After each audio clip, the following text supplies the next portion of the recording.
խոնարհվել Հայաստանի մայրերի եւ նրանց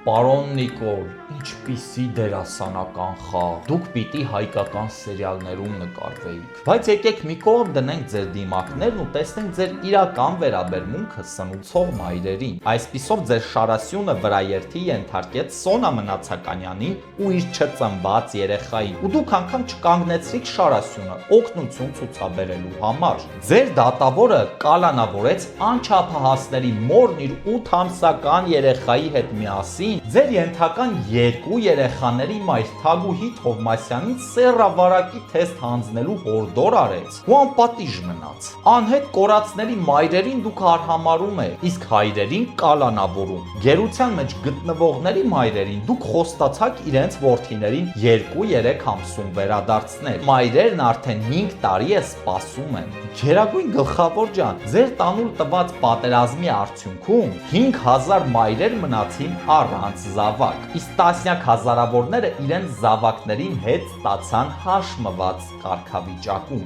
Տասնյակ հազարավոր մայրեր էլ կորցրին իրենց տունն ու դարձան գաղթական։ Այսօր իրենց զավակներին կերակրելու խնդիր ունեն։ Նրանցից խլեցիք 50,000 դրամի չնչին աջակցությունն անգամ։ Պարոն Նիկոլ, դուք թքած ունեք թե մայրերի ու թե հայրերի ու թե զավակների վրա, ամենի ու բոլորի վրա թքած ունեք։ Բայց թերևս կա մեկ բան, որի վրա դուք թքած չունեք, դա ձեր աթոռն է։